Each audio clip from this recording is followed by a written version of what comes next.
Hello. या bro, 1000 rupees सही है डिजिटली। यार मैं नहीं कर रहा नेट बैंकिंग, यार बहुत सारी बैंकिंग डिटेल्स डालनी पड़ती है और फिर ट्रांजेक्शन फीस उन बैंक्स वालों को। मैं नहीं कर रहा, तू मेरे घर पे आके ले जा पैसे। हेलो।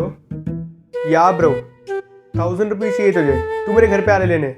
यार मत अपनी यूपी आईडी सेंड कर दे, मैं तेरे को 1 सेकंड में सेंड कर देता हूँ। ओके। या ब्रो मैंने पेमेंट डन कर दिया, जस्ट चेक इट आउट। हो गया? Okay, very good. सो आपने ऐसे देखा यूपीआई यानी यूनिफाइड पेमेंट इंटरफेस के लॉन्च के बाद कितना चेंज आ गया है डिजिटल ट्रांजैक्शन के स्पेस में, और कहीं ना कहीं आप भी इस टेक्नोलॉजी को डे टू डे लाइफ में डेफिनेटली यूज करते होंगे, चाहे वो कपड़े मंगाने हो या फिर किसी रेस्टोरेंट का बिल पे करना हो। आज यूपीआई हमारी लाइफ में बहुत इंटीग्रल रोल प्ले कर रहा है। बट कैसे यूपीआई ने इतनी लंबी छलांग मारी from zero transaction in 2016 to 4.2 billion transaction per month in 2021, और कैसे यूपीआई का यूज करके इंडिया मोनोपोली स्टैब्लिश कर सकता है in world in terms of digital transactions, ये जानेंगे इस वीडियो में। बट उसके लिए बने रहिए till the end and make sure you like this video and subscribe the channel. Stay tune. So story शुरू होती है 2011 में, जब आरबीआई ने ये देखा कि हमारे देश में केवल 6 नॉन कैश ट्रांजैक्शन होते हैं पर इंडिविजुअल पर ईयर, और 15 करोड़ ऐसी फैमिलीज हैं जिनके पास कोई एक्सेस नहीं है किसी भी टाइप की बैंकिंग सर्विसेज का।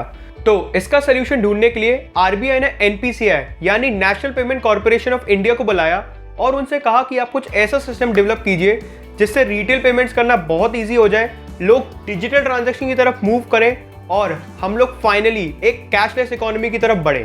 तो under green initiative to reduce the usage of paper in economy, NPCI ने 2016 में फाइनली यूनिफाइड पेमेंट इंटरफेस यानी यूपीआई को लॉन्च किया।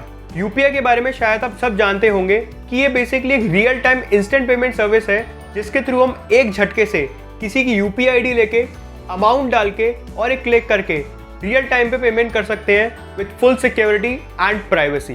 पहले की तरह नहीं, जहां हमें नेट बैंकिंग यूज करके सारी बैंक की डिटेल्स डालनी पड़ती थी और फिर कुछ ट्रांजेक्शन फीस भी देनी पड़ती थी बैंक को। That is quite cumbersome. But UPI के आने से एवरीथिंग इज डैम इजी, बस क्लिक करो और पेटीएम करो। बट अभी भी सबसे बड़ा क्वेश्चन यही है कि यूपीआई इतना ज्यादा फेमस कैसे हुआ। तो इसके पीछे 4 फैक्टर्स थे। सबसे पहला, गवर्नमेंट का फेवर।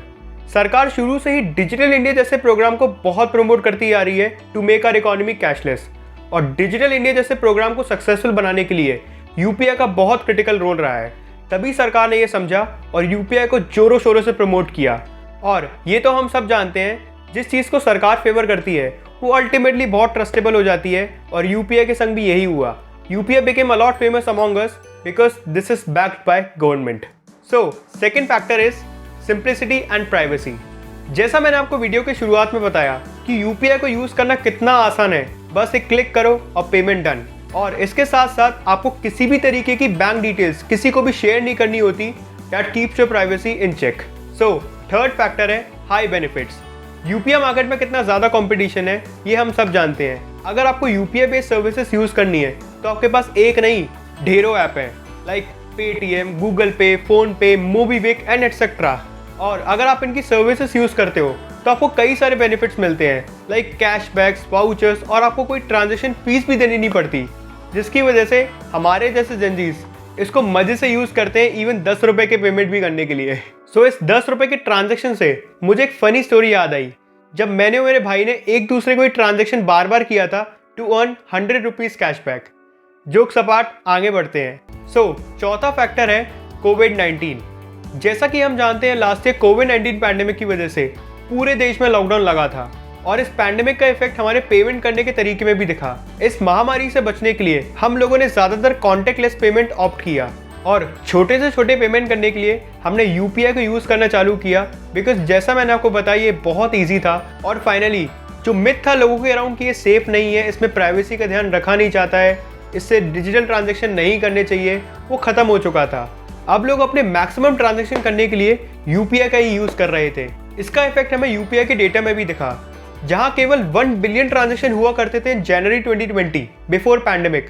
आज यानी अक्टूबर 2021 में 4 बिलियन ट्रांजेक्शन होते हैं पर मंथ थ्रू यूपीआई।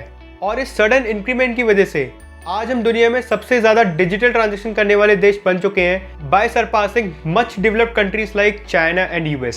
सो हमने ये तो जान लिया कि यूपीआई होता क्या है और इतना ज्यादा फेमस क्यों है। अब हम ये जान लेते हैं कि कैसे यूपीआई का यूज करके इंडिया वर्ल्ड में मोनोपोली क्रिएट कर सकता है इन इंटरनेशनल फाइनेंशियल ट्रांजैक्शंस। तो सपोज कीजिए आप अमेरिका में काम करते हो और आपको अपनी इंडिया में बैठी फैमिली को कुछ पैसे भेजने हैं as a remittance from your bank account to the family's account. तो आपको आज भी वही स्विफ्ट टेक्नोलॉजी का यूज करना होगा जिसका इन्वेंशन किया गया था 1970s में, विच इज क्वाइट ओल्ड, और आपको काफी ज्यादा ट्रांजैक्शन फीस पे करनी पड़ती है स्विफ्ट टेक्नोलॉजी का यूज करने के लिए, which is quite a big problem.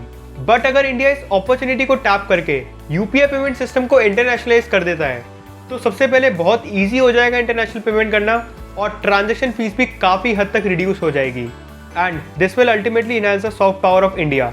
Internationally भी लोगों को पता चलेगा कि जिस इनोवेशन का यूज़ करके वो मज़े से पेमेंट कर रहे हैं वो इंडिया के द्वारा डेवलप की गई है। और लास्ट में बस आपसे यही कहना चाहता हूँ कि इंडिया इस अपॉर्चुनिटी को चारों तरफ से अच्छे से ग्रैब कर रहा है। रिसेंटली इंडिया और सिंगापुर सरकार ने एक MOU साइन किया जिससे इंडिया अपनी यूपीआई टेक्नोलॉजी सिंगापुर को ट्रांसफर करेगा और इंडिया से सिंगापुर पेमेंट करना और सिंगापुर से इंडिया पेमेंट करना बहुत ज़्यादा ईजी हो जाएगा। सो आई होप आज आप इंडिया के one of the biggest innovation के बारे में जान पाए होंगे which should be appreciated by you and will be soon appreciated by the whole world. Please like the video and make sure you subscribe the channel. Till then, bye bye.